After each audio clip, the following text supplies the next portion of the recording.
Hi students, ఈరోజు మనం శ్వాసక్రియ శక్తి ఉత్పాదక వ్యవస్థ అనేటువంటి పాఠంలోని మరో అంశాన్ని నేర్చుకోబోతున్నాం. మనం గత తరగతిలో శ్వాసక్రియ శక్తి ఉత్పాదక వ్యవస్థ అనేటువంటి మొదటి క్లాస్ అయిపోయింది. ఇది సెకండ్ క్లాసు, గుర్తుంచుకోండి.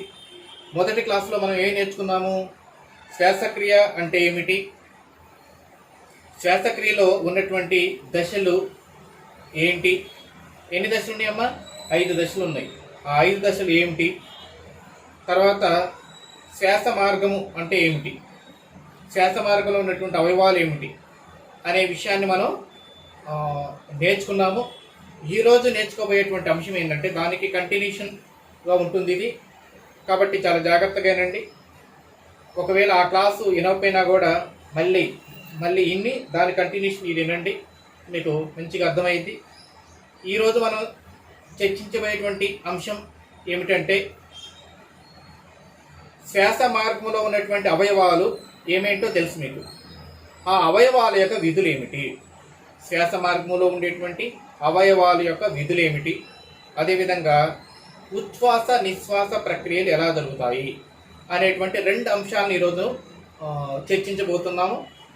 కాబట్టి జాగ్రత్తగా వినండి, నోట్స్ని రాయండి, అర్థం చేసుకోవడం కోసం ప్రయత్నం చేయండి. Okay right. మనం ఇది శ్వాస మార్గానికి సంబంధించినటువంటి భాగం ఆల్రెడీ మనకు తెలుసు. ఇప్పుడు ఈ భాగాన్ని ఏమంటారంటే నాసికా రంధ్రాలు అంటారు. ఆల్రెడీ నేను చెప్పుకున్నాను. నాసికా రంధ్రాలు. ఎన్ని నాసికా రంధ్రాలు ఉంటాయేమో మనకి? 2 నాసికా రంధ్రాలు ఉంటాయి. నాసికా రంధ్రాలు.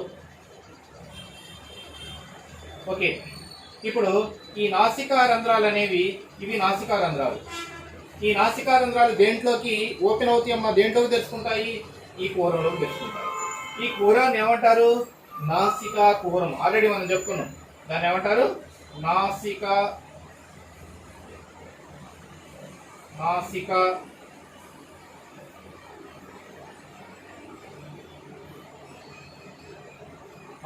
కుహరం. ఓకే, ఇది నాసికా కుహరం. తర్వాత ఇక్కడ ఉన్నటువంటి భాగం ఉందమ్మా. ఈ భాగాన్ని ఏమనుకున్నాం? గ్రసని. ఇది నాసికా కుహరము, ఇది హాస్య కుహరము. ఈ రెండింటిని కలిపేటువంటి భాగమే గ్రసని అని మనం గత తరగతిలో నేర్చుకున్నాం. ఓకే, ఇప్పుడు నెక్స్ట్ అంశం ఏంటమ్మా? గ్రసని.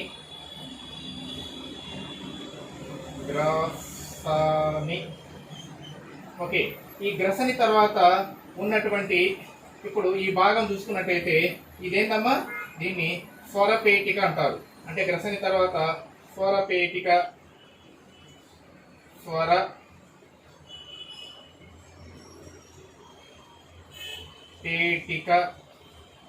స్వరపేటిక తర్వాత అమ్మ ఈ భాగం ఉంది. స్వరపేటిక అనేది ఒక గొట్టం వంటి నిర్మాణంలోకి ప్రవేశిస్తుంది. దాన్ని ఏమంటారు? వాయునాళం.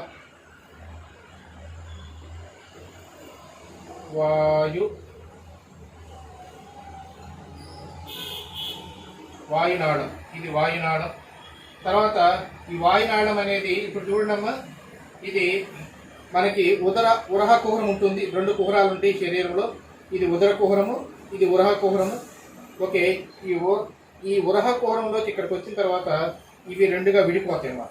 అలా విడిపోయినటువంటి ఈ భాగాన్ని ఏమంటారంటే శ్వాస నాళము అంటారు. ఏమంటారమ్మా? శ్వాస నాళము. ఓకే, శ్వాసనాళం తర్వాత శ్వాసనాళం అనేది ఊపిరితిత్తులోకి వచ్చేస్తుంది.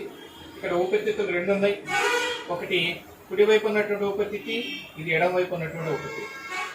ఇలా 2 శ్వాసనాళాలు ఏర్పడతాయి. ఈ ఊపిరితిత్తులోకి ప్రవేశించిన తర్వాత ఈ శ్వాసనాళాలు మళ్ళీ చిన్న చిన్న నాలికలుగా మారుతాయి. వాటిని ఏమంటారంటే శ్వాస నాలికలు అంటారు. శ్వాస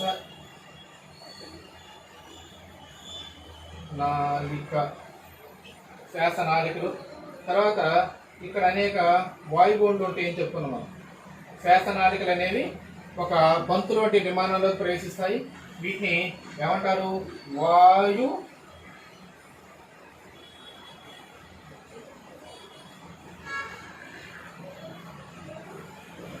వాయుగోణులు. తర్వాత ఈ వాయుగోణుల్ని ఆవరిస్తూ రక్తకేశ నాళికలు ఉంటాయి. అంటే ఆ రక్తకేశ నాళికల రక్తం ఉంటుంది కాబట్టి ఈ దీంట్లో నెక్స్ట్ ఉన్నటువంటి భాగం ఏంటంటే రక్తం. ఇది ఆల్రెడీ మనం నిన్న ఇవన్నీ భాగాలు నేర్చుకున్నాం. చూడండి ఒకసారి. ఇది భాగం ఏంటమ్మా? నాసికారంధ్రాలు. ఇప్పుడు ఈ భాగం పేరేంటమ్మా? నాసికాకుహరము. ఈ భాగం పేరేంటమ్మా? గ్రసని. ఓకే, ఈ భాగం పేరేంటి? స్వరపేటిక. తర్వాత ఇది వాయునాళము.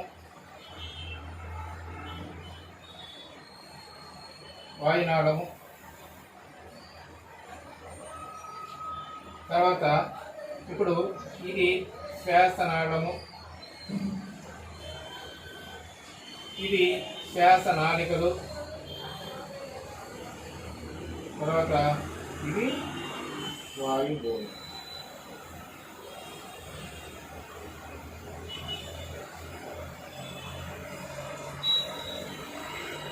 వాయుగోళులు.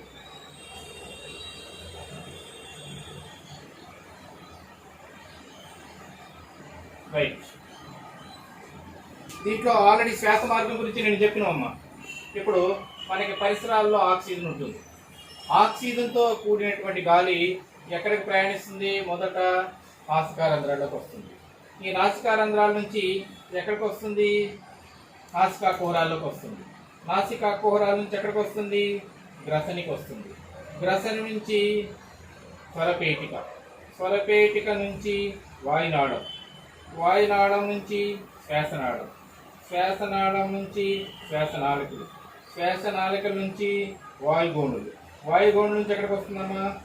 ఇది అంటే చూడండి, ఆక్సిజన్ ఇలా వచ్చింది నాసికారంధ్రాలు. ఇవి ఈ నాసికారంధ్రాల నుంచి ఇక్కడికి వచ్చేసింది. అంటే వీటిని ఏమంటారు? నాసికాకుహరాలు.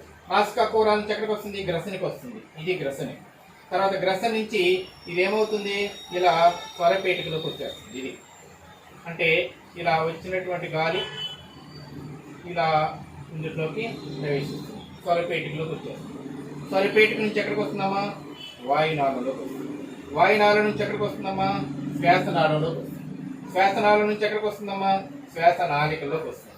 శ్వాసనాళికలు చివర బంతులో నిర్మాణాలు ఉన్నాయి కదా, ఇవి వాయుగోణులు. చివరికి వాయుగోణులోకి వస్తుంది. వాయుగోణుల్లో ఉన్నటువంటి రక్తకేశ నాళికలు ఉంటాయి. వాయుగోణుల్లో గోడల్లో ఆ రక్తకేశ నాళికలో ఉన్న రక్తంలోకి ఆక్సిజన్ చేరుతుంది. ఇది ఒక వే. ఓకే, అదేవిధంగా ఇప్పుడు రక్తంలో ఏంటంటే జనరల్గా కార్బన్ డైఆక్సైడ్ ఉంటుంది. ఈ రక్తంలో ఉన్నటువంటి కార్బన్ డైఆక్సైడ్, ఇప్పుడు కార్బన్ డైఆక్సైడ్, ఈ రక్తంలో ఉన్న కార్బన్ డైఆక్సైడ్ ఎక్కడికి వెళ్తుంది? వాయుగోణుల్లోకి వెళ్తుంది. వాయుగోణుల నుంచి మళ్ళీ ఇక్కడ నుంచి వాయుగోణుల నుంచి శ్వాసనాళికలోకి వస్తుంది. శ్వాసనాళిక నుంచి శ్వాసనాళంలోకి వస్తుంది. ఈ శ్వాసనాళం నుంచి వాయునాళంలోకి వస్తుంది. వాయునాళం నుంచి స్వరపేటికలోకి వస్తుంది. స్వరపేటిక నుంచి గ్రసనిలోకి వస్తుంది. గ్రసని నుంచి మళ్ళీ నాసికాకుహరంలోకి వస్తుంది. ఈ నాసికాకుహరం నుంచి నాసికారంధ్రాల్లోకి వస్తుంది.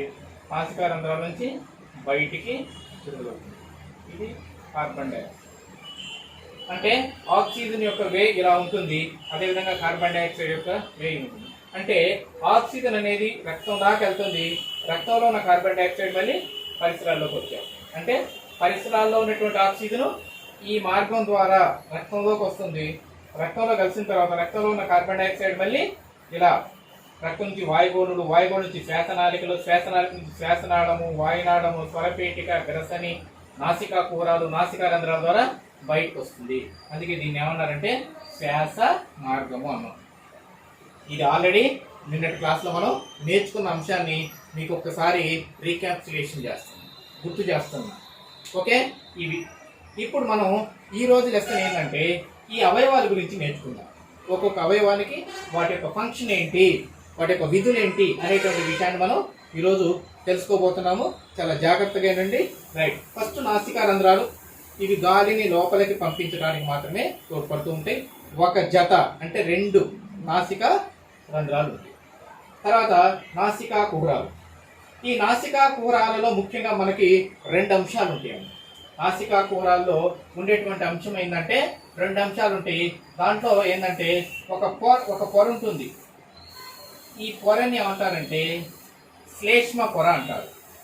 దీన్ని శ్లేష్మ పొర అంటారు. ఈ శ్లేష్మ పొర అనేది ఎలా ఉంటుందంటే ఎల్లప్పుడూ తేమగా ఉంటుంది. ఎల్లప్పుడూ తేమగా ఉంటుంది. ఈ శ్లేష్మ పొర శ్లేష్మ గ్రంథుల నుంచి విడుదలైనటువంటి స్రావం వల్ల ఈ శ్లేష్మ పొర ఏర్పడుతుంది. ఓకే, అంటే ఈ విధంగా మనకి లోపల వైపున ఇలా శ్లేష్మ పొర అనేది ఉండటం జరుగుతుంది. ఇది తడిగా ఉంటుంది. ఒక జిగట స్వభావం కలిగినటువంటి ద్రవంతో కూడినటువంటి పొర. రైట్, దీంతో పాటుగా అంటే ఇక్కడ ఏముంది, నాసికా కుహరాల్లో ఉన్నటువంటి అంశాలు ఏంటి?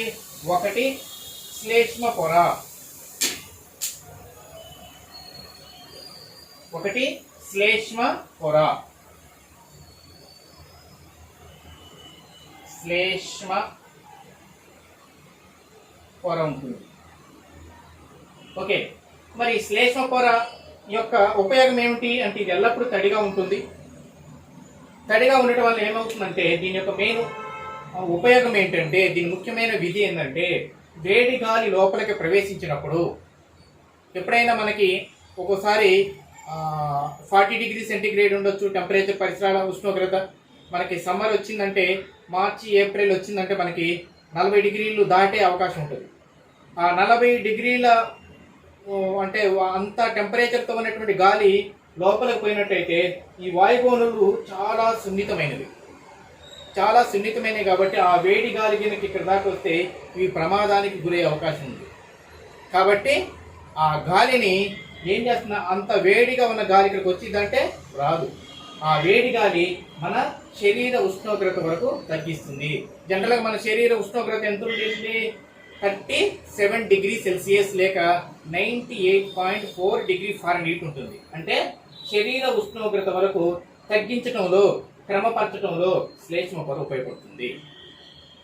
రైట్, దీంతో పాటుగా ఇంకొక దీంట్లో ప్రత్యేకమైనటువంటి నిర్మాణాలు ఉంటాయి. అవి ఏంటంటే రోమాల వంటి నిర్మాణాలు ఉంటాయి. దీంట్లో ఇలా రోమాలు వంటి నిర్మాణాలు కూడా ఉంటాయి.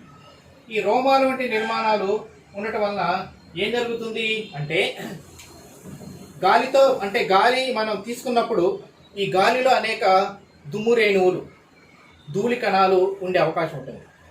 ఆ దుమ్ము ధూళి కణాలు కనుక మనకి శ్వాస మార్గం ద్వారా అప్ టు ఇక్కడ వరకు వాయుగోణుల వరకు వెళ్ళినట్టయితే ఈ వాయుగోణులు మొత్తం కూడా ఆ డస్ట్తోనే నిండి ఉండే అవకాశం ఉంటుంది. అంటే డస్ట్తో నిండిపోయే అవకాశం ఉంటుంది. కానీ అలా జరుగుతుందా? జరగట్లా. ఎందుకని అంటే ఈ గాలిలో ఉన్నటువంటి ఈ దుమ్ము కణాలను కానీ ధూళి కణాలని, డస్ట్ అన్నింటినీ కూడా ఇక్కడే నిలిపివేస్తాయి అన్నమాట. వీటిని ఫిల్టర్ చేసేస్తాయి అన్నమాట.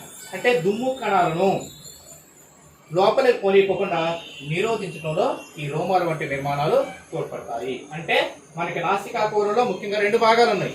ఒకటి శ్లేష్మ పొర, రెండోది ఏంటమ్మా? రోమాల వంటి నిర్మాణాలు. ఏంటవి? రోమాల వంటి నిర్మాణాలు. రోమాల వంటి నిర్మాణాలు ఈ 2 ఉంటాయి. ఇప్పుడు ఈ రోమాల వంటి నిర్మాణాల యొక్క పని ఏంటి అంటే దుమ్ము కణాలను లోపలికి పోనీయకుండా నిరోధించడం. తర్వాత శ్లేష్మ పొర యొక్క ఉపయోగం ఏంటి అంటే వేడి గాలిని శరీర ఉష్ణోగ్రత వరకు తగ్గించడంలో ఇది ఉపయోగపడుతుంది. ఇది చాలా ఇంపార్టెంట్ అన్నమాట. అంటే ఇక్కడ ఎలా అడుగుతుందంటే నాసికా కుహరం యొక్క ఉపయోగం ఏమిటి?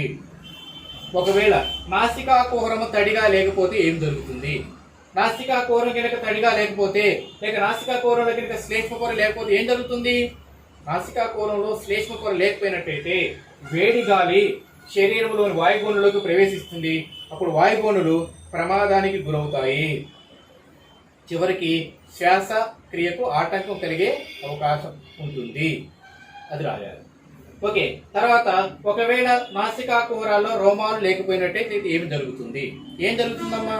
ఈ దుమ్ము కణాలు మొత్తం కూడా శ్వాస మార్గంలో ప్రయాణించి మొత్తం కూడా ఈ వాయుగోండులన్నీ కూడా దుమ్ముతోనే నిండిపోయే అవకాశం ఉంటుంది.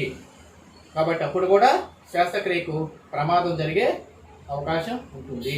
కాబట్టి ఈ నాసికా కుహరంలో ఈ పొరలు చాలా ముఖ్యమైనవి. ఆ పొరలు వాటి విధులను ఎప్పటికప్పుడు నిర్వర్తించడం వల్లనే మనం శ్వాసక్రియ నిరంతరం సాఫీగా జరుగుతూ ఉంటుంది. ఇది నాసికా కుహరం గురించి. అంటే నాసికా కుహరంలో ఎన్ని భాగాలు ఉన్నాయి? ముఖ్యంగా 2 భాగాలు ఉన్నాయి. ఒకటి శ్లేష్మ పొర, 2 రోమాలు అంటే నిర్మాణాలు. ఓకే, శ్లేష్మ పొర ఏం చేస్తుంది? ఇంకోటి ఏంటంటే ఇక్కడ శ్లేష్మ పొర వేడి గాలిని చల్లబరచడమే కాదు, చల్లగా ఉన్న గాలిని కూడా వెచ్చదనానికి గురి చేస్తుంది అన్నమాట. 2 రకాలుగా ఉపయోగపడుతుంది. ఒకసారి వింటర్ సీజన్లో బాగా చలిగా ఉంటుంది, చల్లటి గాలి లోపల పోయినా కూడా మళ్ళీ ప్రమాదమే. అంటే చల్లటి గాలిని వెచ్చదనానికి గురి చేస్తుంది, వేడి గాలిని శరీర ఉష్ణోగ్రత వరకు క్రమపరుస్తుంది. అంటే ఈ విధంగా 2 రకాల పనులను ఇది నిర్వర్తిస్తుంది. చల్లని గాలిని వెచ్చదనానికి గురి చేస్తుంది, వేడి గాలిని శరీర ఉష్ణోగ్రత వరకు తగ్గిస్తుంది, క్రమపరుస్తుంది. ఇవి అదేవిధంగా రోమాల యొక్క ఉపయోగం ఏంటమ్మా? గాలిలో ఉన్నటువంటి దుమ్ము రేణువుల్ని లోపలికి ప్రవేశించుకోకుండా నిరోధిస్తాయి, జల్లెడబడతాయి, ఫిల్టర్ చేస్తాయి అన్నమాట. అవి నాసికా కుహరాల గురించి. ఓకే అమ్మా, నాసికా కుహరం గురించి అయిపోయింది. మీరు ముఖ్యంగా ఈ 2 అంశాలను గుర్తుపెట్టుకోవాలి. తర్వాత నెక్స్ట్ ఉన్నటువంటి భాగం ఏంటమ్మా? గ్రసని. ఇప్పుడు గ్రసని అంటే ఆల్రెడీ మీకు చెప్పాను, మళ్ళీ ఇంకొకసారి చెప్తున్నాను. అంటే నాసికా కుహరానికి ఆస్య కుహరానికి మధ్య గల కూడలిని గ్రసని అంటారు. అంటే శ్వాస వ్యవస్థకు మరియు జీర్ణ వ్యవస్థకు 2 వ్యవస్థలకు సంబంధించినటువంటి భాగం అన్నమాట గ్రసని. శ్వాస వ్యవస్థ సంబంధించినటువంటి భాగము, ఇటు చూసుకుంటే జీర్ణ వ్యవస్థకు సంబంధించినటువంటి భాగం. 2 రకాల. అంటే అందుకే దీన్ని ఏమంటారంటే centre for the nasal cavity and oral cavity అంటారు. అంటే నాసికా కుహరానికి ఆస్య కుహరానికి మధ్య గల కూడలి అంటారు, దాన్నే గ్రసని. మరి గ్రసని యొక్క పని ఏంటి అంటే ఇది కూడా ఉష్ణోగ్రతను, అంటే వేడి గాలి కనుక ప్రవేశించినట్టయితే ఇక్కడ మొత్తం కాకపోయినా ఇక్కడ కూడా ఇది కూడా అదే విధిని నిర్వర్తిస్తుంది. ఇది కూడా తేమగా ఉంటుందమ్మ, ఎప్పుడు ఇది కూడా తేమగా ఉంటుంది. తేమగా ఉండటం వలన అక్కడ కూడా ఏమవుతుందంటే వేడి గాలి ఒకవేళ ఏమైనా స్కిప్ అయి ఇక్కడికి వచ్చినా కూడా మొత్తం కూడా అది కూడా ఇక్కడ కూడా శరీర ఉష్ణోగ్రత వరకు వేడి గాలి ప్రవేశించినట్టయితే ఒకవేళ ఏమైనా స్కిప్ అయి ఇక్కడికి వచ్చినప్పటికీ అది మొత్తం కూడా కంప్లీట్గా శరీర ఉష్ణోగ్రత వరకు క్రమపరుస్తుంది. అంటే 37 డిగ్రీల సెంటీగ్రేడ్ ఉష్ణోగ్రత వరకు తగ్గిస్తుంది అన్నమాట. ఈ 2 పనులు ఇది గ్రసని చేసేటువంటి పని. తర్వాత ఈ గ్రసనిలో ఇంకొక అవయవం ఉంటుందమ్మా. ఇది ఇప్పుడు ఈ అవయవం ఉంటుంది. ఈ అవయవాన్ని ఏమంటారు? గ్రసనలో ఉండేటువంటి ఒక అవయవం. ఈ అవయవాన్ని ఏమంటారంటే ఉపజిహ్విక అంటారు.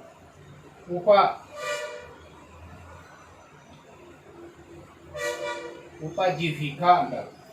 ఓకే, ఇప్పుడు ఈ ఉపజీవిక అనేది ఒక మృదులాస్థితో కూడినటువంటి ఒక కండరయుత నిర్మాణం. ఓకే, ఇప్పుడు దీని యొక్క పని ఏంటంటే ఆహారాన్ని తీసుకునేటప్పుడు ఈ శ్వాస మార్గంలోకి ప్రవేశించుకోకుండా ఈ ఉపజీవిక ఏంటంటే క్లోజ్ అవుతుంది.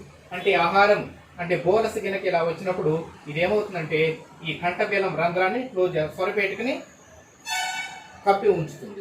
ఈ కప్పి ఉంచడం వలన ఇందులో ఉన్న ఆహార రేణువులు అవి ఆహార వాయువులోకి ప్రవేశించే విధంగా సులభతరం అవుతాయి అన్నమాట. ఒకవేళ ఇదే లేకపోయినట్టయితే ఏమవుతుంది? ఆహార పదార్థాలు ఇందులో కూడా ప్రవేశించే అవకాశం ఉంది. ఒకవేళ అంటే శ్వాస మార్గంలో కూడా ప్రవేశించే అవకాశం ఉంది. శ్వాస మార్గంలోకి ప్రవేశించినట్టయితే ఏం జరుగుతుంది? శ్వాసక్రియకు ఆటంకం కలుగుతుంది. ఆటంకం కలగటం వలన నిశ్వాస ప్రక్రియలో మొత్తం ఎమ్మటే ఈ శ్వాస మార్గంలోకి ప్రవేశించినటువంటి పదార్థాలు మళ్ళీ ఎమ్మటే ఏమవుతాయి అంటే ఇలా అత్యంత ఒత్తిడితో వేగంగా ఫోర్సబుల్గా ఇలా నాసికా రంధ్రాల ద్వారా బయటకు వచ్చే అవకాశం ఉంటుంది. జనరల్గా జరుగుతుందా? జరగదు. ఎప్పుడు జరుగుతుందంటే మనం ఎప్పుడైనా ఆహారాన్ని మింగటము శ్వాస తీసుకోవటం 2 ఒకేసారి జరగవు. ఎప్పుడైనా శ్వాస పీల్చుకునేటప్పుడు ఆహారాన్ని మింగము, ఆహారాన్ని మింగేటప్పుడు శ్వాసను తీసుకుము, 2 సైమల్టేనియస్గా ఒకేసారి జరగవు. కానీ అప్పుడప్పుడు ఏదో ఒక పరధ్యానంలో ఉన్నప్పుడు పరధ్యానంలో ఉన్నప్పుడు ఏం చేస్తుంటాం అంటే మనకి తెలియకుండానే మింగటం శ్వాస తీసుకోవటం రెండు జరుగుతూ ఉంటాయి. అలా జరిగినట్టయితే అప్పుడు ఏమైనా శ్వాస మార్గంలోకి ఆహార పదార్థాలు కనుక ప్రవేశించినట్టయితే ఆ వెమ్మటే మళ్ళీ ఫోర్సబుల్గా ఒత్తిడితోనే బయటికి వస్తుంటాయి. దాన్ని మనం కొరబోవటం అంటుంటాం.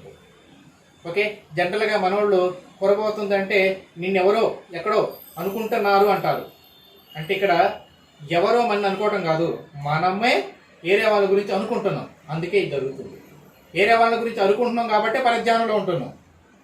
ఓకే, కాబట్టి ఇక్కడ ఎవరో మన అనుకోవటం కాదు, మనమే ఏరే వాళ్ళ గురించి అనుకుంటున్నాం కాబట్టి, ఏరే విషయాల గురించి ఆలోచిస్తున్నాం కాబట్టి ఇటువంటి సందర్భం జరుగుతూ ఉంటుంది. అయితే ఇక్కడ మీరు గుర్తుంచుకోవాల్సిన విషయం ఏంటంటే ఉపజీవిక అనగానేమి, దాని యొక్క పాత్ర ఏంటి?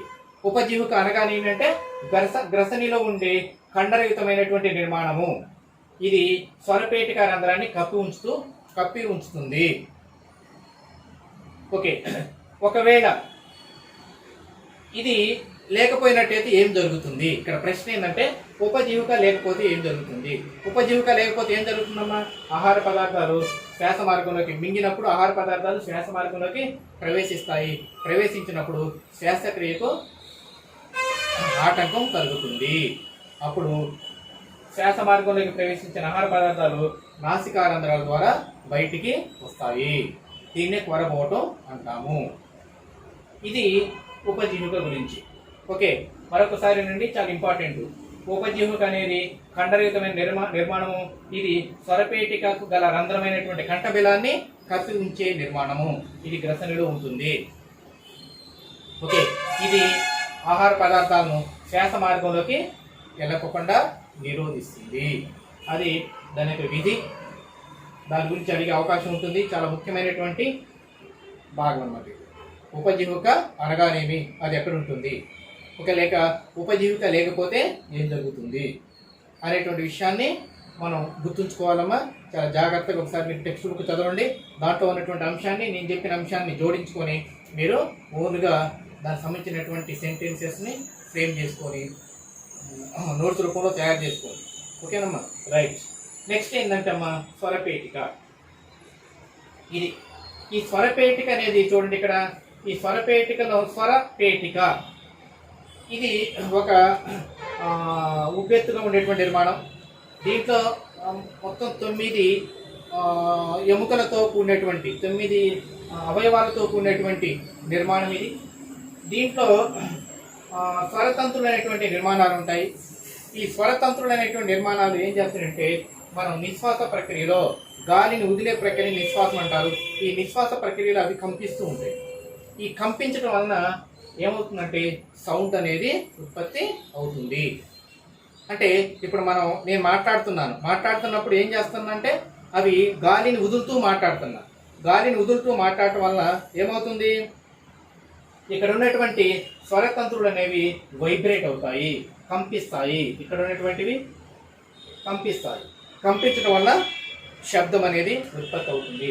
ఇది శబ్దాన్ని ఉత్పత్తి చేస్తుంది కాబట్టి దీన్ని ఏమంటారంటే శబ్ద పేటిక అని కూడా అంటారు. అంటే ఈ స్వరపేటికలో ఉన్నటువంటి ఈ నిర్మాణాలు ఏమంటారమ్మా? స్వర తంత్రులు లేక స్వరతంతువులు అని కూడా అనొచ్చమ్మా. స్వరతంత్రులు లేక స్వరతంతువులు అని కూడా అనొచ్చు. ఈ స్వరతంత్రులు అనేవి నిశ్వాస ప్రక్రియలో అంటే గాలిని వదిలే సమయంలో కంపిస్తూ ఉంటాయి. కంపించడం వలన శబ్దం ఉత్పత్తి అవుతుంది. ఓకే, మనం పాటలు పాడుతూ ఉంటాం, రాగాలు తీస్తూ ఉంటాం, పెద్దగా లౌడ్లీగా అరుస్తూ ఉంటాం. అరవటం అంటే ఏం జరుగుతుంది? అక్కడ గాలిని గట్టిగా వదలటం వలన అవి వైబ్రేట్ అవుతూ ఉంటాయి. కాబట్టి ఆ వైబ్రేషన్ ఎంత వేగంగా ఉంటే శబ్దం అనేది అంత ఎక్కువగా వస్తూ ఉంటుంది. ఇది స్వరపేటిక గురించి. స్వరపేటిక గల మరో పేరు ఏందమ్మా? దాన్ని శబ్ద పేటిక అని కూడా అంటారు. స్వరపేటిక మరో పేరు స్వరపేటికకు మరో పేరు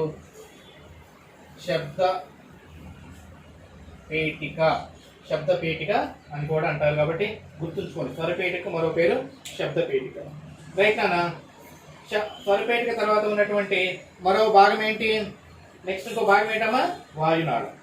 ఈ వాయునాళం అనేది ఒక ట్యూబ్ లాంటి నిర్మాణం, ఒక గొట్టం వంటి నిర్మాణం. ఇది ఉరహకోరంలోకి ప్రయాణిస్తూ ప్రయాణిస్తూ 2 భాగాలుగా విడిపోతుంది అన్నమాట.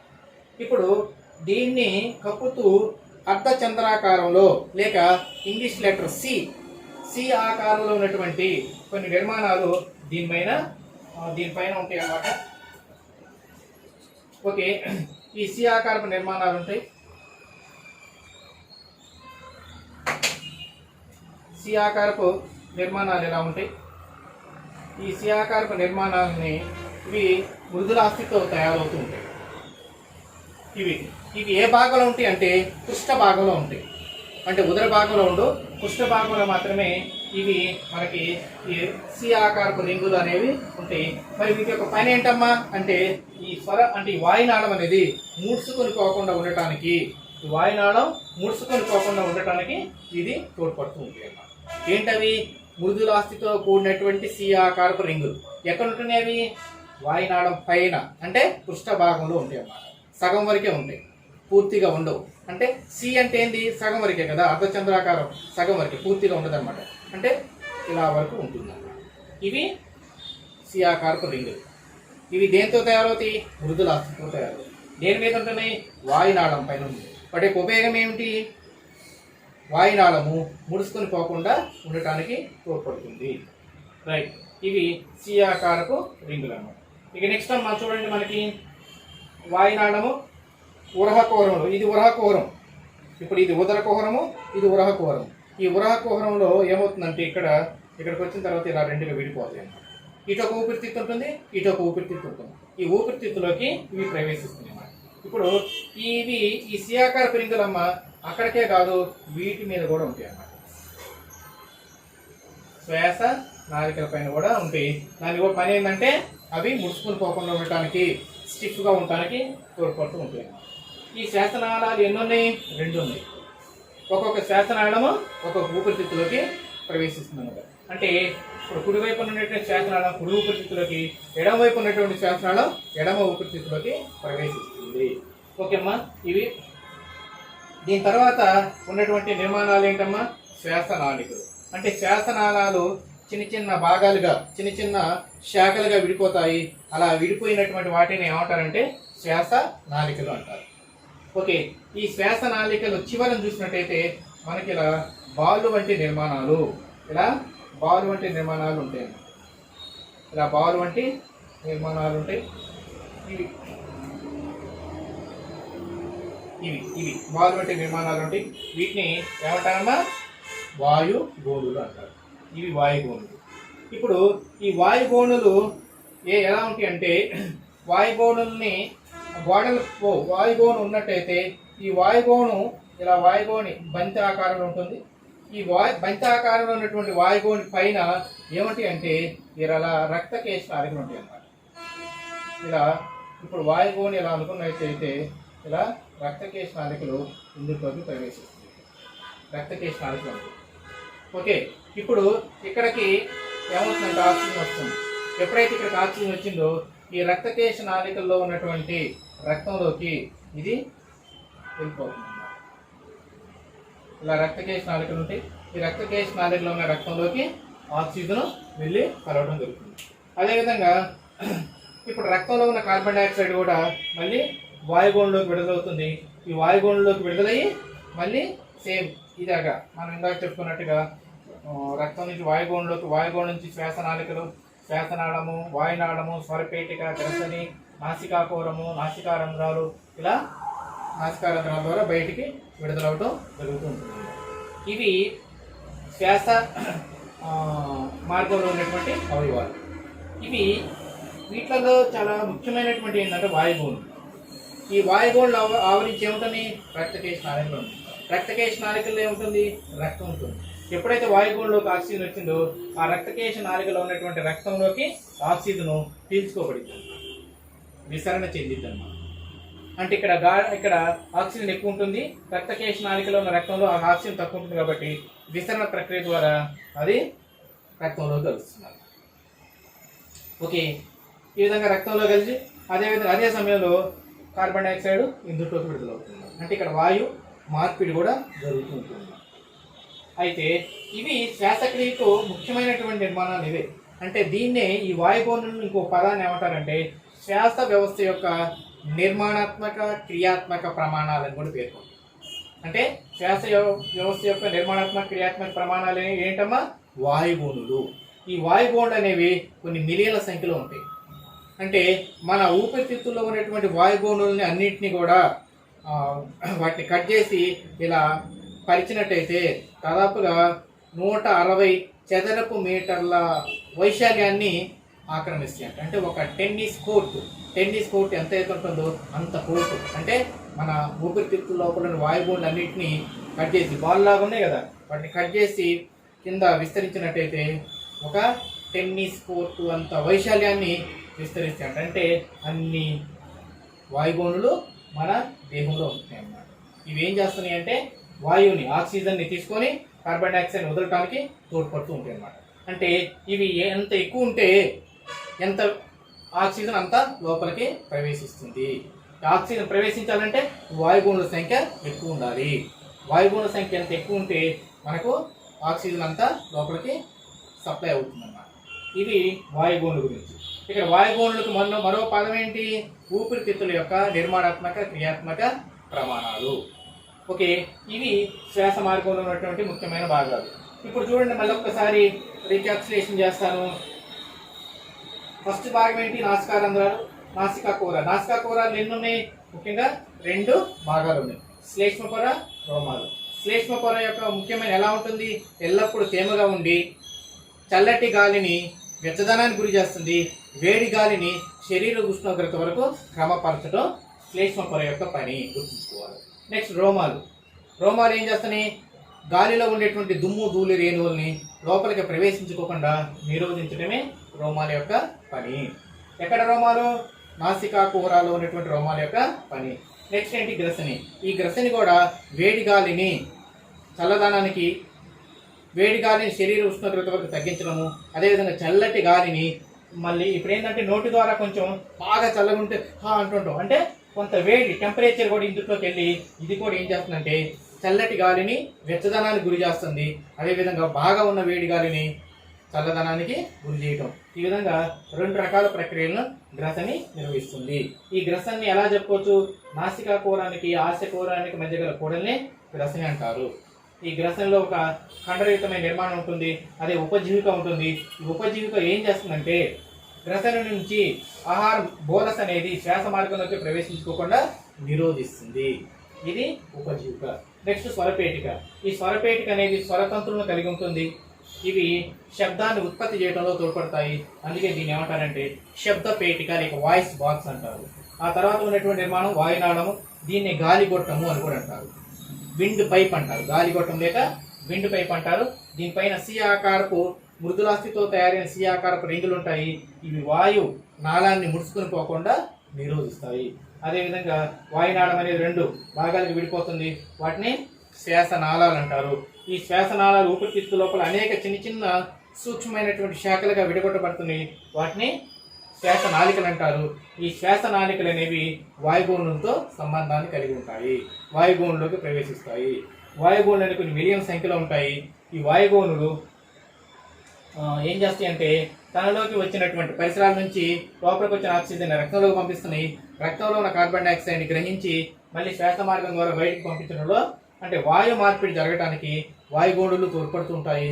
వీటిని శ్వాస వ్యవస్థ యొక్క లేక ఊపిరితిత్తుల యొక్క నిర్మాణాత్మక క్రియాత్మక ప్రమాణాలుగా పేర్కొంటారు. ఇవి శ్వాస మార్గంలో ఉన్నటువంటి అవయవాలు, వాటి గురించి యొక్క వివరణ. ఓకే అమ్మా, రైట్. ఈ పాఠంలో ఉన్నటువంటివి చాలా ముఖ్యమైనటువంటివి. ఉపజీవిక గురించి రాయాల్సి ఉంటుంది. స్వరపేట గురించి అడగవచ్చు, తర్వాత వాయుగోనుల గురించి అడగవచ్చు, లేక నాసికా కోరం గురించినటువంటి ప్రశ్నలు ఎక్కువగా అడిగే అవకాశం ఉంటుంది. కాబట్టి వాటిని బాగా చదివి గుర్తుంచుకోవాలని చెప్పి కోరుకుంటున్నాను. నెక్స్ట్ మనం ఏ అంశాన్ని గురించి చర్చిద్దామంటే ఉచ్ఛ్వాస నిశ్వాస ప్రక్రియలు ఎలా జరుగుతాయి అనేటువంటి అంశాన్ని మనం ఒకసారి చర్చిద్దాం.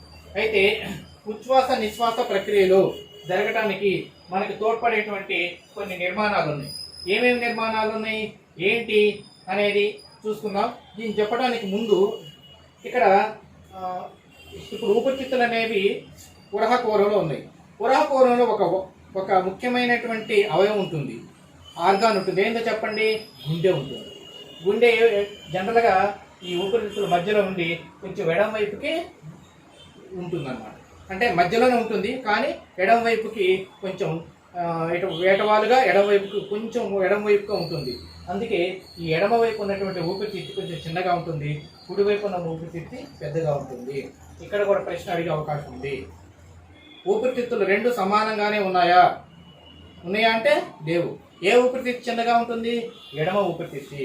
ఏ ఊపిరితిత్తి పెద్దగా ఉంటుంది? కుడి ఊపిరితిత్తి. మరి ఎందుకు ఎడమ వైపు ఉన్నటువంటి ఊపిరితిత్తి చిన్నగా ఉంటుందంటే ఇక్కడ హృదయం అనేది అమరి ఉండటం వలన ఎడమ వైపు ఉన్నటువంటి ఊపిరితిత్తి కొంచెం చిన్నగా ఉంటుంది. ఈ అంశాన్ని కూడా మీరు గుర్తుంచుకోవాలి. ఓకే అమ్మా, రైట్. మనం ఇంకొక అంశాన్ని చర్చించుకోబోతున్నాము. చాలా జాగ్రత్తగా వినండి. ఏంటో అంశము?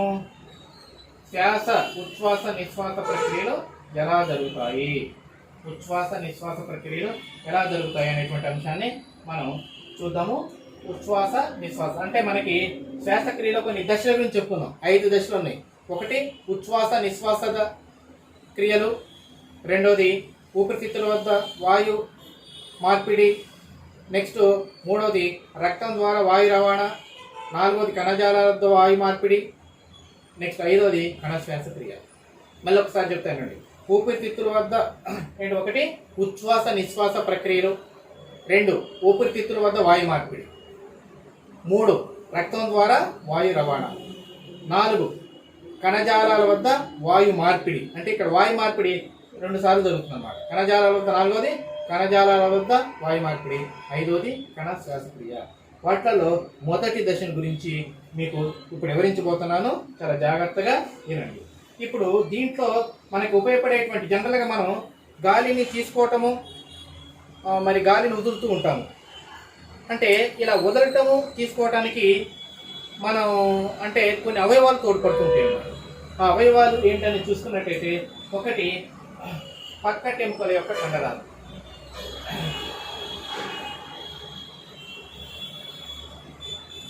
పక్క ఎముక కండరాలు. తర్వాత మరొక ముఖ్యమైన భాగం ఏంటంటే ఉదర వితానము. ఉదర వితానము అనేటువంటి 2 భాగాలు ముఖ్యంగా ఉచ్ఛ్వాస నిశ్వాస ప్రక్రియని నియంత్రిస్తూ ఉంటాయి. ఓకే, ఇప్పుడు దీంట్లో ఉచ్ఛ్వాస క్రియ అంటే ఏంటో చూద్దాం. ముందు ఉచ్ఛ్వాస క్రియ.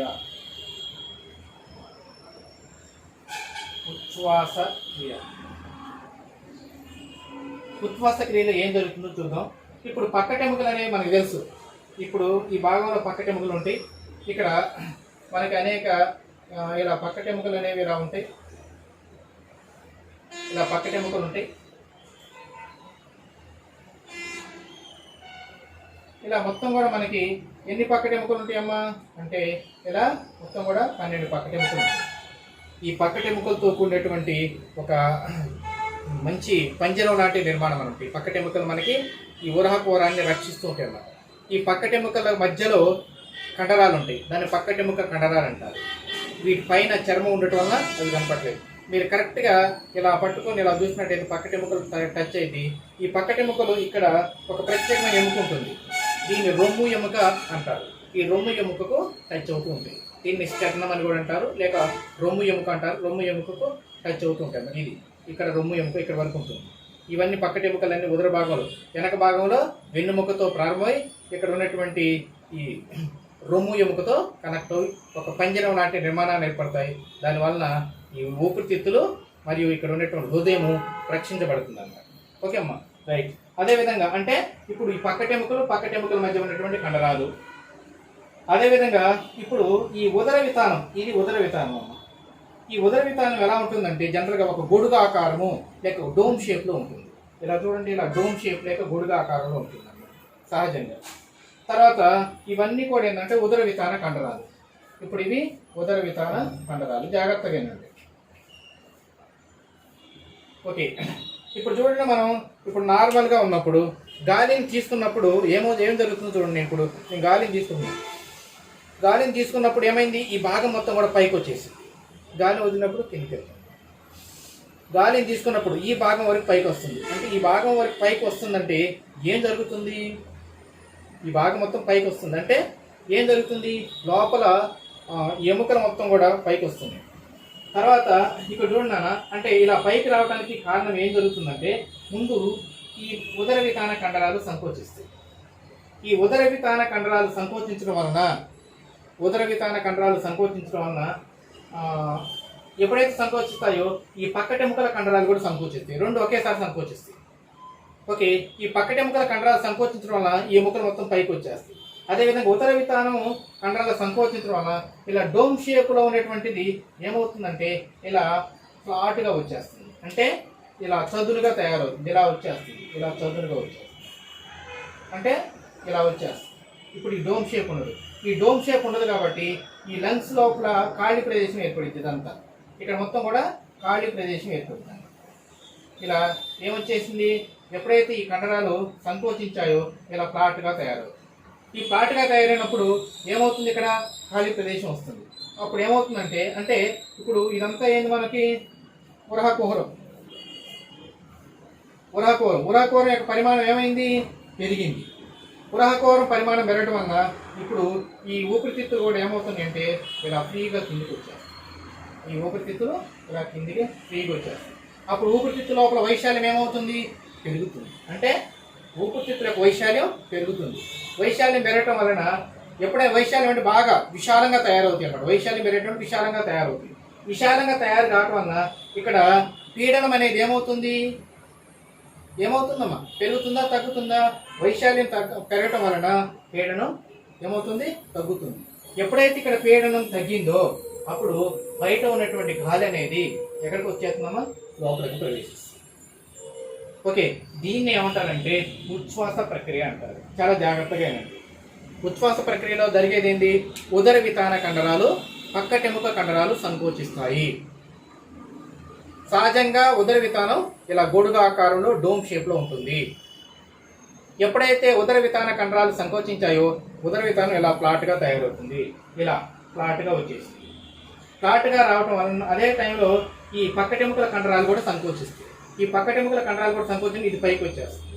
అప్పుడు టోటల్గా ఇక్కడ వైశాల్యం పెరుగుతుంది. ఈ వైశాల్యం పెరగటం వలన ఊపిరితిత్తులు కూడా మంచిగా సాగి విశాలంగా తయారవుతుంది. విశాలంగా తయారవటం వలన ఊపిరితిత్తుల లోపల వైశాల్యం పెరుగుతుంది.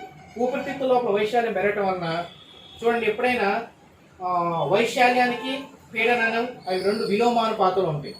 వైశాల్యం పెరిగిందంటే పీడనం తగ్గుతుంది. అదే వైశాల్యం తగ్గిందంటే పీడనం పెరుగుతుంది. ఈ రెండు కూడా విలోమానం, ఒకటి తగ్గితే ఇంకోటి పెరిగింది, గుర్తుంచుకోవాలి. వైశాల్యం పెరిగిందంటే పీడనం తగ్గాలి. అదే వైశాల్యం తగ్గిందంటే పీడనం పెరగాలి. వైశాల్యం పెరిగిందంటే పీడనం తగ్గాలి. ఓకే, వైశాల్యం పెరిగితే పీడనం తగ్గింది, వైశాల్యం తగ్గితే పీడనం పెరిగింది. ఒకటి పెరిగితే ఇంకొకటి తగ్గుతుంది అనేది గుర్తుంచుకోవాలి. ఇప్పుడు ఇక్కడ వైశాల్యం పెరిగింది కాబట్టి పీడనం తగ్గింది. ఈ పీడనం తగ్గడం వల్ల బయట ఉన్నటువంటి గాలి లోపలికి ప్రవేశించింది. దీన్ని ఏమంటారంటే ఉచ్ఛ్వాస ప్రక్రియ అంటారు. ఓకే, అర్థమైందమ్మా. అంటే ఇక్కడ జరిగింది ఏంటి, ఉదర వితాన కండరాలు సంకోచించాయి, పక్కటెముకల కండరాలు సంకోచించాయి. ఉదర వితాన కండరాలు సంకోచించడం వలన ఇలా డోమ్ షేప్లో ఉన్నటువంటిది ఏమవుతుంది, ఇలా ఫ్లాట్గా చదునుగా తయారైంది. చదునుగా తయారవటం వల్ల ఈ ఊపిరితిత్తుల కింద ఖాళీ ప్రదేశం ఏర్పడింది. అప్పుడు ఈ ఊపిరితిత్తులు సాగటం వలన లోపల ఉన్న వైశాల్యం పెరుగుతుంది. వైశాల్యం పెరిగితే పీడనం తగ్గుతుంది. ఈ పీడనం తగ్గటం వల్ల బయట ఉన్న గాలి లోపలికి ప్రవేశిస్తుంది. ఇలా బయట ఉన్న గాలి లోపలికి, అంటే ఆక్సిజన్తో ఉన్నటువంటి గాలి లోపలికి ప్రవేశించడాన్ని ఏమంటారమ్మా, ఉచ్ఛ్వాస ప్రక్రియ అంటారు. ఓకే, ఇది ఉచ్ఛ్వాస ప్రక్రియ. రెండోది ఏంటమ్మా, నిశ్వాస ప్రక్రియ. నిశ్వాస క్రియలో ఏం జరుగుతుంది, మళ్ళీ యథాస్థితికి వచ్చేస్తాయి. అంటే ఉదర వితాన కండరాలు సడలికకు గురవుతాయి. ఇందాక సంకోచించినవి ఇప్పుడు సడలికకు గురవుతాయి, అంటే ఒరిజినల్ స్థానాన్ని పొందుతాయి అన్నమాట. అదేవిధంగా పక్కటెముకల కండరాలు కూడా సడలింపుకు గురవుతాయి. ఇలా సడలింపుకు గురవటం వలన మళ్ళీ ఇలా చదునుగా ఉన్నటువంటి ఈ ఉదర వితానం ఏమవుతుందమ్మా, మళ్ళీ ఇలా డోమ్ షేప్కి వచ్చేస్తుంది. ఇలా డోమ్ షేప్కి రావటం వలన అప్పుడు ఏమవుతుందమ్మా, ఏమవుతుంది, ఊపిరితిత్తులు అనేవి పైకి నెట్టబడతాయి. ఇప్పుడు ఊపిరితిత్తులు పైకి నెట్టబడతాయి. ఊపిరితిత్తులు పైకి నెట్టబడటం వలన ఇక్కడ వైశాల్యం ఏమైంది, డోమ్ షేప్కి వచ్చేసింది. డోమ్ షేప్ రావటం వల్ల ఇక్కడ వైశాల్యం ఏమవుతుంది, తగ్గింది. ఇక్కడ ఉన్న ఊపిరితిత్తి ఇందులోకి ఇక్కడ దాకా ఉంది, ఇప్పుడు ఇక్కడ వరకే ఉంది, అంటే వైశాల్యం తగ్గింది. వైశాల్యం తగ్గితే పీడనం ఏమవుతుంది, పెరుగుతుంది. పీడనం పెరగడం వల్ల అప్పుడు ఇక్కడ పీడనం ఎక్కువ అవడం వల్ల ఇక్కడ ఉన్నటువంటి గాలి ఏమవుతుందంటే ఈ శ్వాస మార్గం ద్వారా మళ్ళీ బయటకు వెళ్ళిపోతుంది. అంటే ఈ ప్రక్రియని, అంటే ఊపిరితిత్తులో ఉన్నటువంటి గాలి బయటికి వెళ్ళటాన్ని నిశ్వాస క్రియ అంటారు. అంటే ఉచ్ఛ్వాస క్రియ, నిశ్వాస క్రియ. చాలా జాగ్రత్తగా నండి. ఇక్కడ ఉచ్ఛ్వాస క్రియలో జరిగినటువంటి మార్పులు ఏంటి, ఉదర వితాన కండరాలు సంకోచిస్తాయి. అంటే రెండు రకాల కండరాలు సంకోచిస్తాయి, ఉదర వితాన కండరాలు, పక్కటెముకల కండరాలు. ఉదర వితాన కండరాలు సంకోచించడం వలన గొడుగు ఆకారంలో ఉన్నటువంటి ఉదర వితానము, దాని డయాఫ్రమ్ అంటారు, చదునుగా తయారవుతుంది, ఫ్లాట్గా తయారవుతుంది. అదేవిధంగా పక్కటెముకల కండరాలు సంకోచించడం వల్ల ఎముకలు, పక్కటెముకలు పైకి వస్తాయి. అప్పుడు ఈ ఉరహకోరం యొక్క వైశాల్యం పెరుగుతుంది. తత్ఫలితంగా ఇక్కడ ఊపిరితిత్తు లోపల వైశాల్యం కూడా పెరుగుతుంది. ఊపిరితిత్తు లోపల వైశాల్యం పెరగటం వల్ల పీడనం తగ్గుతుంది. పీడనం తగ్గటం వల్ల బయట గాలి లోపలికి ప్రవేశిస్తుంది. ఈ ప్రక్రియని ఉచ్ఛ్వాస ప్రక్రియ అంటారు. నెక్స్ట్ నిశ్వాస ప్రక్రియ. నిశ్వాస ప్రక్రియలో జరిగేవేంటి, ఉదర వితాన కండరాలు, పక్కటెముకల కండరాలు సడలింపుకు గురవుతాయి, సడలింపుకు గురవుతాయి, రిలాక్స్ అవుతాయి అన్నమాట. రిలాక్స్ అవటం వలన అవి ఒరిజినల్ నార్మల్ స్థానానికి, మొదటి స్థానానికి చేరుకుంటాయి అన్నమాట. అప్పుడు చేరుకోవడం మళ్ళీ డోమ్ షేప్కి వస్తుంది. డోమ్ షేప్కి వచ్చినప్పుడు ఇక్కడ ఉన్నటువంటి ఊపిరితిత్తు లోపల వైశాల్యం ఏమవుతుంది, తగ్గుతుంది. వైశాల్యం తగ్గితే పీడనం ఏమవుతుంది, పెరుగుతుంది. ఈ పీడనం అనేది పరిసరాల పీడనం కంటే ఇక్కడ ఎక్కువగా ఇక్కడ తక్కువగా ఉండటం వలన ఇక్కడ ఉన్నటువంటి గాలి బయటకు వెళ్ళిపోతుంది. ఈ ప్రక్రియని నిశ్వాస క్రియ అంటారు. ఇక్కడ మనం అడిగేటువంటి ప్రశ్నలు ఏంటంటే, ఉదర వితానం అంటే నిశ్వాస ప్రక్రియలో ఏ విధంగా ఉంటుంది, ఉచ్ఛ్వాస ప్రక్రియలో ఏ విధంగా ఉంటుంది, అంటే ఏ ప్రక్రియలో ఉదర వితాన కండరాలు సంకోచిస్తాయి, ఏ సమయంలో ఉదర వితానము చదునుగా తయారవుతుంది, ఏ ప్రక్రియలో ఉదర వితానం డోమ్ షేప్కు చేరుకుంటుంది, ఏ ప్రక్రియలో చదునుగా అయితే ఉచ్ఛ్వాస ప్రక్రియలో, ఏ ప్రక్రియలో డోమ్ షేప్కి వచ్చేస్తున్నాయి, గొడుగాకారానికి వచ్చేస్తున్నాయి, నిశ్వాస ప్రక్రియ.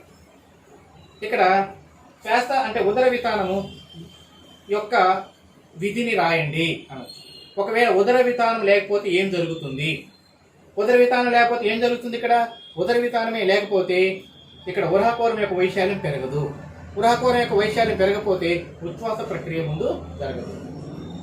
అంటే శ్వాసక్రియ కదలికలు జరిగే అవకాశం లేదన్నమాట. అంటే శ్వాసక్రియలు, ఉచ్ఛ్వాస నిశ్వాస క్రియలు జరగాలంటే ఉదర వితానం అనేది అవి సంకోచానికి గురవటం, కదలికకు గురవడం జరగాలి. అప్పుడు మాత్రమే ఇవన్నీ జరుగుతాయి. అంటే ఇక్కడ మన ఉదర వితానం మీద ఎక్కువగా ప్రశ్న అడిగే అవకాశం ఉంటుంది.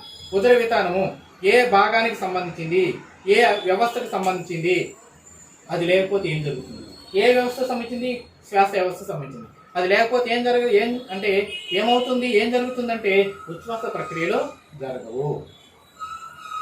ఓకే. అదేవిధంగా ఉచ్ఛ్వాస నిశ్వాస ప్రక్రియలో ఉపయోగపడేటువంటి భాగాలు ఏంటి, పక్కటెముకలు, పక్కటెముకల కండరాలు, ఉదర వితానము, ఉదర వితాన కండరాలు. ఓకే. ఇవి ఉచ్ఛ్వాస నిశ్వాస ప్రక్రియలో సంబంధించినటువంటి అంశం. ఈరోజు మనం తెలుసుకుంది ఏంటంటే శ్వాస మార్గంలో ఉన్నటువంటి అవయవాలు ఏమేంటి, ఆ అవయవాల యొక్క విధులు ఏమిటి, అదేవిధంగా ఉచ్ఛ్వాస ప్రక్రియ ఎలా జరుగుతుంది, నిశ్వాస ప్రక్రియ ఎలా జరుగుతుంది. కాబట్టి ఇక్కడ ఒక భేదం గురించి వచ్చే ఉచ్ఛ్వాస ప్రక్రియకు నిశ్వాస ప్రక్రియకు మధ్య గల భేదాలు రాయండి అనే ప్రశ్న చాలా ఇంపార్టెంట్. ఉచ్ఛ్వాస ప్రక్రియకు నిశ్వాస ప్రక్రియకు మధ్య గల భేదాలు రాయండి అనేటువంటి ప్రశ్న చాలా ముఖ్యమైనది. కాబట్టి దాంట్లో మీరు ఎలా రాయవచ్చు అంటే దీంట్లో కండరాలు అంటే ఉచ్ఛ్వాస ప్రక్రియలో ఏం జరుగుతుంది, ఫస్ట్ ఉదర అంటే ఊపిరితిత్తుల వైశాల్యం ఇక్కడ పెరుగుతుంది, ఇక్కడ తగ్గుతుంది, ఒకటి. రెండవది, ఇక్కడ ఉచ్ఛ్వాస ప్రక్రియలో గాలి ఇక్కడ ప్రవేశిస్తుంది, నిశ్వాస ప్రక్రియలో గాలి బయటకు నెట్టబడుతుంది. ఓకే. ఇక్కడ ఉచ్ఛ్వాస ప్రక్రియలో ఉదర వితాన కండరాలు సంకోచిస్తాయి, ఉదర వితానము చదునుగా తయారవుతుంది, నిశ్వాస ప్రక్రియలో గొడుగు ఆకారంలో పొందుతుంది. అదేవిధంగా పక్కటెముక కండరాలు ఉచ్ఛ్వాస ప్రక్రియలో సంకోచిస్తాయి, నిశ్వాస ప్రక్రియలో సడలికకు గురవుతాయి. ఈ విధంగా మనం వాటి మధ్య భేదాలను రాసుకోవచ్చు. అదేవిధంగా ఇంకో విధంగా అంటే ఇందులో ఆక్సిజన్ తీసుకోబడుతుంది, కార్బన్ డైఆక్సైడ్ బయటికి పంపించబడుతుంది. ఈ విధంగా మనం ఉచ్ఛ్వాస నిశ్వాస ప్రక్రియ మధ్య గల భేదాలను కూడా నేర్చుకోవాలి, చాలా ఇంపార్టెంట్ కూడా. ఓకే, ఈరోజు మనం ఏ అంశాలు నేర్చుకున్నామో చూడండి అమ్మా. ఒకటి, శ్వాస మార్గంలో భాగాలేంటి. దాంట్లో మొదటగా శ్వాస నాసికా కూరాల యొక్క పని ఏమిటి, నాసికా కూరాల్లో శ్లేష్మ పొర లేకపోతే ఏం జరుగుతుంది, నాసికా కూరాలు తడిగా లేకపోతే ఏం జరుగుతుంది. తర్వాత స్వరపేటిక దేన్ని శబ్దపేటిక అంటారు, దాన్ని శబ్దపేటిక అంటానికి గల కారణం ఏమిటి, అది ఎందుకు, శబ్దాన్ని ఉత్పత్తి చేయడానికి కారణమైనటువంటి అవయవాలు ఏమిటి, ఏంటమ్మా స్వరతంత్రులు. అదేవిధంగా వాయునాళం ముడుచుకొని పోకుండా ఉండటానికి తోడ్పడే నిర్మాణాలు ఏంటి, సియాకారపు రింగులు. ఓకే, నెక్స్ట్ ఊపిరితిత్తుల యొక్క నిర్మాణాత్మక క్రియాత్మక ప్రమాణాన్ని వేటిని అంటారు, వాయుగోనులు. అదేవిధంగా ఉచ్ఛ్వాస నిశ్వాస ప్రక్రియలు. ఉచ్ఛ్వాస నిశ్వాస ప్రక్రియలో తోడ్పడే భాగాలేంటి, పక్కటెముకలు, పక్కటెముక కండరాలు, ఉదరవితాన కండరాలు. ఓకే, ఉచ్ఛ్వాస ప్రక్రియలో ఉదరవితానంలో వచ్చే మార్పులు ఏంటి, ఉదరవితానం ఏమవుతుంది, చదునుగా తయారవుతుంది. నిశ్వాస ప్రక్రియలో ఉదరవితానంలో వచ్చే మార్పులు ఏంటి, మళ్ళీ గొడుగాకారాన్ని పొందుతుంది. ఓకే, ఈ విధంగా అదే ఉదరవితానం గురించి రాయండి. ఈ విధంగా ఇటువంటి ప్రశ్నలు వచ్చే అవకాశం ఉంది కాబట్టి ఈ పాఠాన్ని చాలా జాగ్రత్తగా వినండి. మళ్ళీ నెక్స్ట్ క్లాస్లో, ఇది సెకండ్ క్లాసు, మళ్ళీ నెక్స్ట్ క్లాస్ మళ్ళీ రేపు విడుదల చేస్తాను. ఆ క్లాస్లో మీరేం నేర్చుకుంటారంటే ఊపిరితిత్తుల వద్ద వాయు మార్పిడి ఎలా జరుగుతుంది, వాయు రవాణా, రక్తం ద్వారా వాయు రవాణా, ఊపిరితిత్తుల వద్ద వాయు మార్పిడి, అదేవిధంగా కణజాలాల వద్ద వాయు మార్పిడి, ఈ 3 అంశాలని రేపు చర్చించబోతున్నాను. కాబట్టి మీరందరూ ఈ తరగతుల్ని వింటూ సద్వినియోగం చేసుకొని ఎక్కువ మార్కుల్ని పొందాలనేటువంటి సదుద్దేశంతోనే నేను ఈ క్లాసులు తీసుకుంటున్నాను. కాబట్టి మీరందరూ మంచిగా విని దాన్ని సద్వినియోగం చేసుకోవాలని చెప్పి కోరుకుంటూ సెలవు తీసుకున్నాను. Thank you.